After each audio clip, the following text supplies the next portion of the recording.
Hello everyone, welcome to technical civil classes. मैं आप लोगों को आज रेलवे इंजीनियरिंग पढ़ाने वाला हूं, या जो कि ट्रांसपोर्टेशन इंजीनियरिंग का दूसरा का यूनिट है। इससे पहले हम लोग ओवरव्यू ऑफ ट्रांसपोर्टेशन इंजीनियरिंग देख चुके थे। इसमें हम लोग importance of transportation for the economical purpose in any country, या उसके मतलब मोड्स ऑफ ट्रांसपोर्टेशन देख लिए थे, जो दोनों ही बहुत ही इंपॉर्टेंट क्वेश्चन है आपके बोर्ड एग्जाम को लेकर। इसके बाद हम लोग आज रेलवे इंजीनियरिंग पढ़ेंगे, जो आपका दूसरा यूनिट है, जिसमें हम लोग basically history of railway engineering पढ़ेंगे कि रेलवे कैसे कैसे डेवलप हुआ। उसके बाद हम लोग पढ़ेंगे क्लासिफिकेशन ऑफ इंडियन रेलवे जो भी है उसका क्लासिफिकेशन किन किन वर्गों पर किया गया है और क्या किया गया है, इसके बारे में भी पढ़ा जाएगा। उसके बाद हम लोग पढ़ेंगे बेसिकली आपका मतलब selection of alignment of Indian railway, जो कि ये सबसे बहुत ही इम्पोर्टेंट टॉपिक है।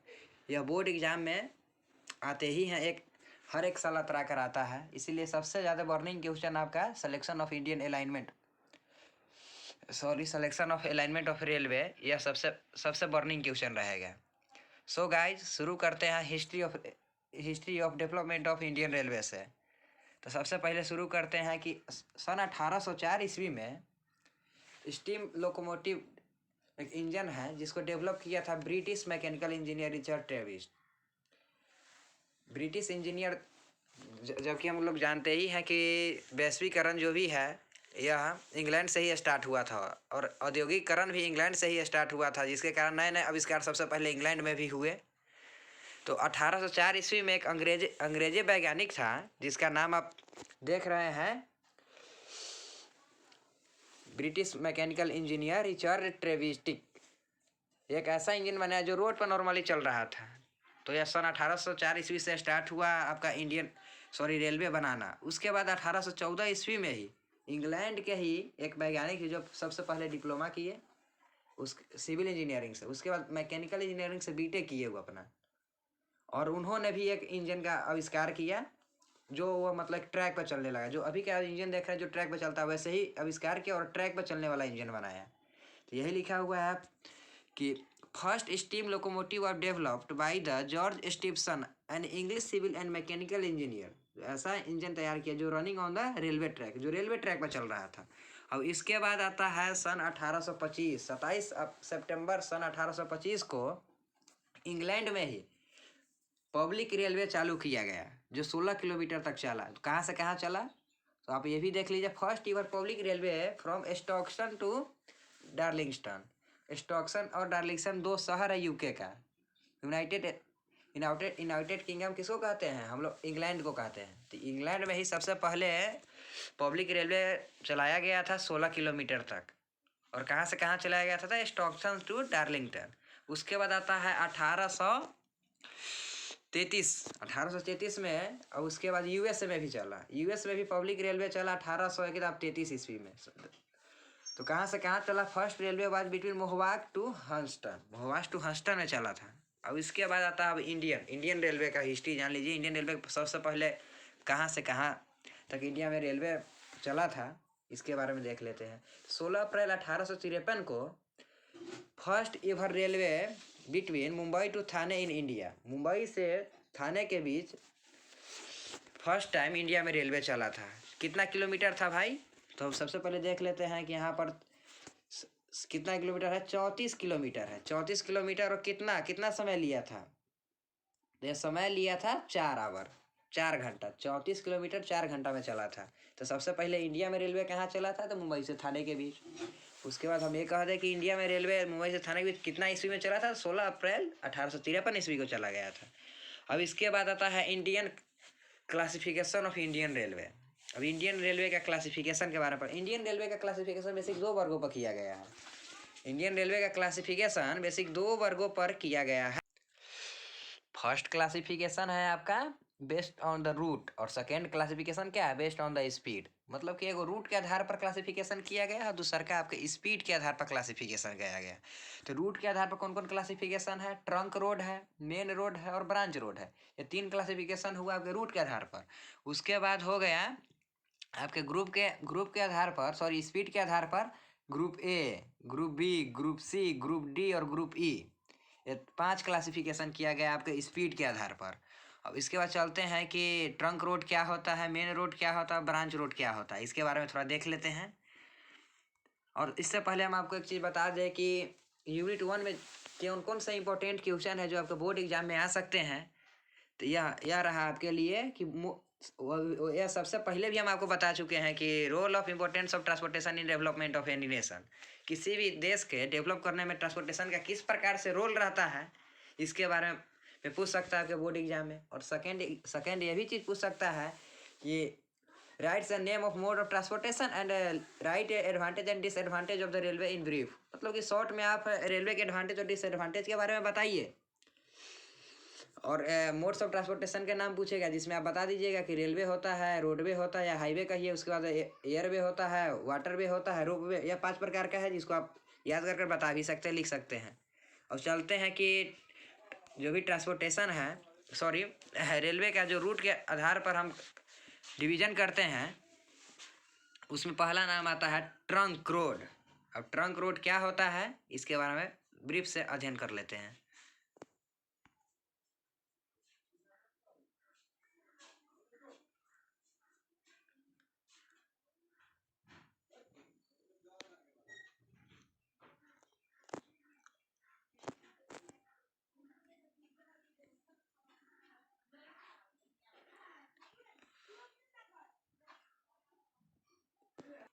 अब ट्रंक रोड क्या होता है, लिख रहा है यहाँ पर कि there are only 6 route in broad gauge and 3 routes in metre gauge in India. तो सबसे पहले हम जानते हैं कि ब्रॉड गेज और मीटर गेज होता क्या है।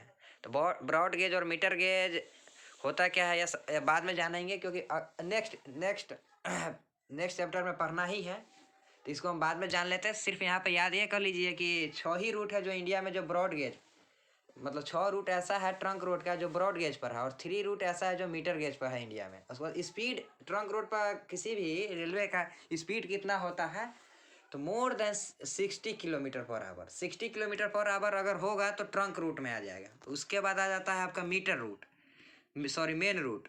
मेन रूट में क्या होता है, मेन रूट में आपका all the routes of the trunk road का वैसा रूट जो मतलब 10 GMT से अधिक एक साल में किसी भी सामान का ले जाता है। या ब्रॉड गेज रहेगा तो उसके लिए है,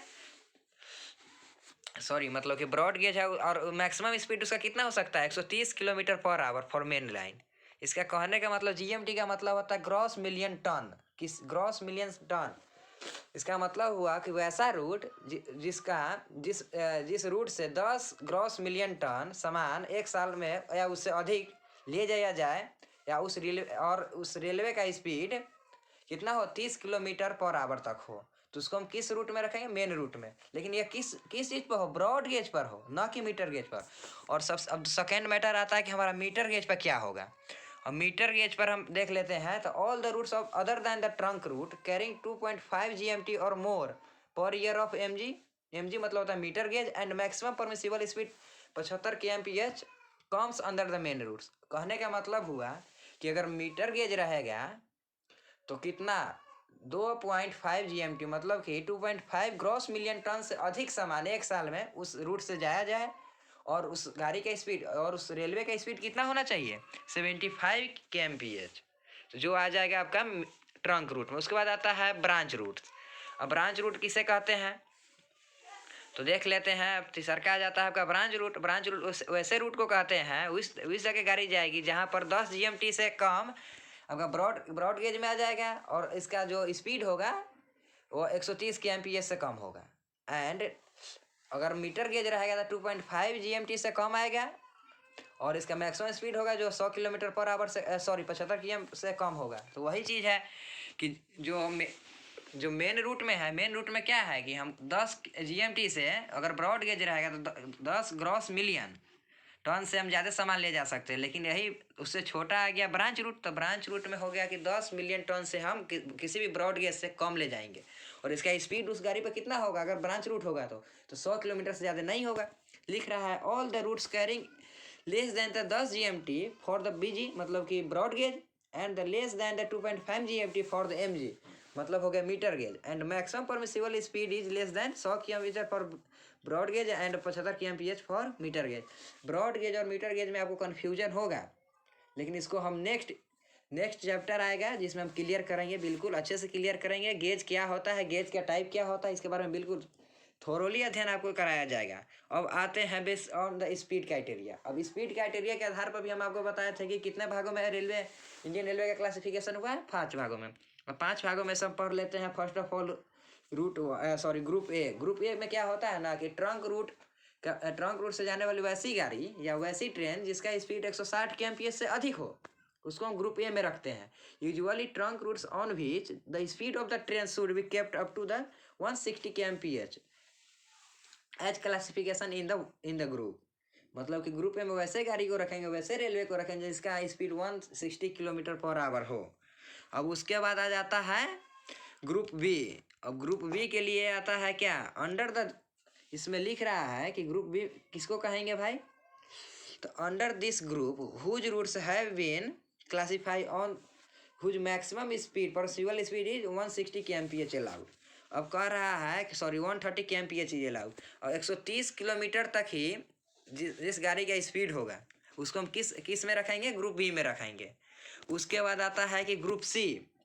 अब ग्रुप सी में थोड़ा देख लेते हैं क्या क्राइटेरिया है इसका। तो यह कह रहा है ग्रुप सी के लिए कहा जा रहा है कि this line are constructed for the suburban section of Mumbai, Kolkata and Delhi.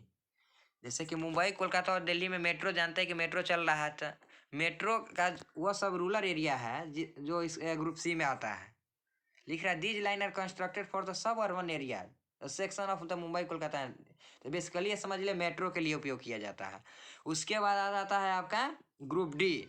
अब लिख रहा है कि ग्रुप डी में कौन रूट को रखेंगे और चाहे इस पर गाड़ी का स्पीड कितना होगा आपका।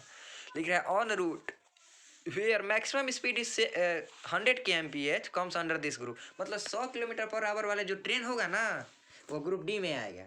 उसके बाद ग्रुप ई में कौन सा आएगा, तो भाई all branch route where maximum speed less than 100, जो 100 किलोमीटर से कम होगा उसको हम ग्रुप ई में रखेंगे।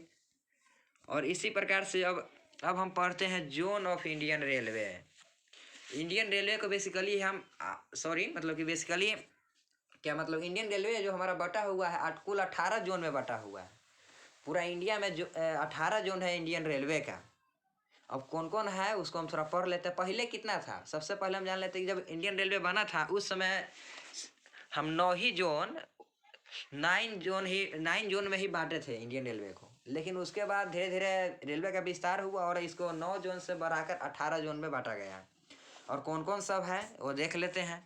तो पहला आता है ईस्टर्न रेलवे, जिसको हम ईआर कहते हैं। उसके बाद है साउथ ईस्टर्न रेलवे, SER कह देते हैं। नॉर्थ रेलवे, इसमें NR कैसे लिखें चाहे SER कैसे लिखें, नॉर्थ का N और R का रेलवे, तो NR लिख दिए। इसका शॉर्ट देखते हुइएगा कि रेलवे वगैरह पर जाते हुए तो NR SER ये सब लिखा रहता है। इसका मतलब आप समझ जाइएगा, देखते ही समझ जाइएगा कि नॉर्थ ईस्टर्न रेलवे है या नॉर्थ रेलवे है। तो यहाँ पर लिखा हुआ है, चौथा आप देख लीजिएगा कि नॉर्थ ईस्टर्न रेलवे NER।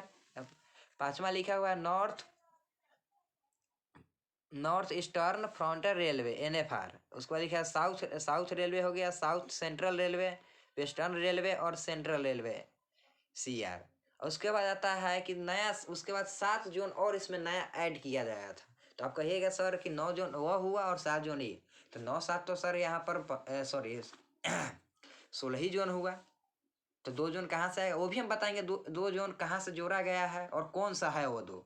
पहले तो 7 जोन जो नया बना है उसके बारे में देख लेते हैं। तो 7 जोन कौन कौन नया बना है उसके बारे में देख लीजिए। तो पहला आपका आता है साउथ वेस्टर्न रेलवे SWR। उसका सेकेंड आता है नॉर्थ वेस्टर्न रेलवे। उसके बाद आता है वेस्ट सेंट्रल रेलवे। उसके बाद आता है नॉर्थ सेंट्रल रेलवे। उसके बाद साउथ सेंट्रल रेलवे देख लीजिएगा, इसी हिसाब से ईस्ट सेंट्रल रेलवे। और हम लोग जो आते हैं बेसिकली ईस्ट सेंट्रल रेलवे में आते हैं, जिसका मुख्यालय कहाँ है, हाजीपुर है। कोई पूछेगा ECR का मुख्यालय कहाँ है, तो आप यह क्वेश्चन एक बन भी सकता है आपके बोर्ड एग्जाम में कि ECR का मुख्यालय कहाँ है, तो आप टिक कीजिएगा हाजीपुर। और हम चलते हैं कि अब 2 जोन अब बचा है, वो जो 2 जोन कहाँ है। अगर टोटल जोन के बाद पूछा जाएगा कि इंडियन रेलवे में टोटल कितने जोन है, तो 18 जोन। तो ओल्ड क्लासिफिकेशन के अनुसार पूछ देगा कितना जोन था पहले, तो आप पहले बता दीजिएगा कि पहले 9 ही जोन था, उसके बाद 7 अलग से बना गया, 2 जोन अंत में जोड़ा गया था, उसको डेम्ड जोन कहते हैं, जो कोलकाता मेट्रो और कोंकण रेलवे को बताया गया है। 2 अंत में जो जोन है, कौन कौन जोन है? डेम्ड जोन में कौन कौन आती है? वो कोलकाता मेट्रो आता है और कोंकण रेलवे, यही 2 जो आता है वो आपके डेम्ड जोन में आते हैं। हाँ, अब देखते हैं कि selection of good alignment for the railway. अब अलाइनमेंट क्या होता है और रेलवे का अलाइनमेंट कैसे मतलब कि बनाया जाता है। आप सोचते हुए कभी कभी कि हमारे गांव से रेलवे क्यों नहीं गुजरती है, चाहे इस एरिया से रेलवे क्यों नहीं गुजरी, कि इस एरिया से ही गुजरी है, ऐसा क्या रीजन हो सकता है। तो इस सब का सिलेक्शन होता है, और कैसे सिलेक्शन होता है इस सब क्राइटेरिया के बारे में आज हम लोग पढ़ेंगे। अब देखते हैं selection of good alignment for the railway. Railway का अलाइनमेंट कैसे सेलेक्ट किया जाता है, पहले अलाइनमेंट होता क्या है इसके बारे में पढ़ लेते हैं। नॉर्मली ये direct straight line route connecting 2 point in the short and most economical route for a railway line. मतलब कहा जाता है कि जब एक जगह से दूसरे जगह जाना है तो आप रूट सेलेक्ट कीजिएगा, सबसे शॉर्ट रूट कौन पड़ता है, वही एक अच्छा अलाइनमेंट हो सकता है, क्योंकि उसको बनाने में कम खर्चा लगेगा।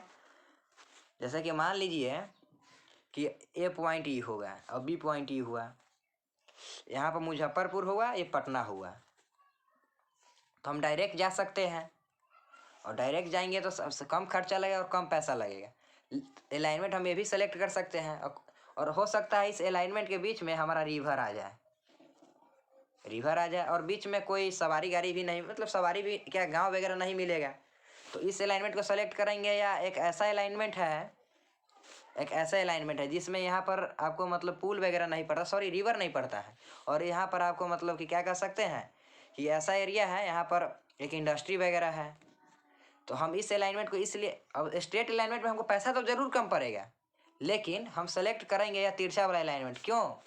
क्योंकि यहाँ पर तो फर्स्ट ऑफ ऑल हमको ब्रिज नहीं बनाना है, फर्स्ट मैटर आ गया कि ब्रिज हमको नहीं बनाना, जिससे पैसा बचत होगा, और सेकेंड मैटर ये भी आ गया कि यहाँ पर इंडस्ट्री के कारण लोग यहाँ पर कुछ ज़्यादा हमारे रेलवे सेवा को यूज करेंगे, जिससे कि रेलवे को प्रॉफिट होगा।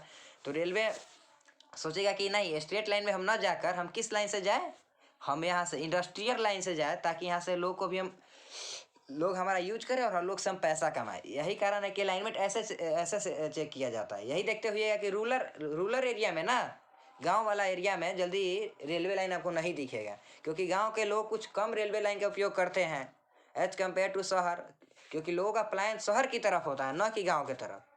तो यही कारण है कि रेलवे आपके गांव से नहीं गुजरती है, और रेलवे का शहर वगैरह से ज़्यादा गुजरना, चाहे शहर वगैरह में ज़्यादा जाना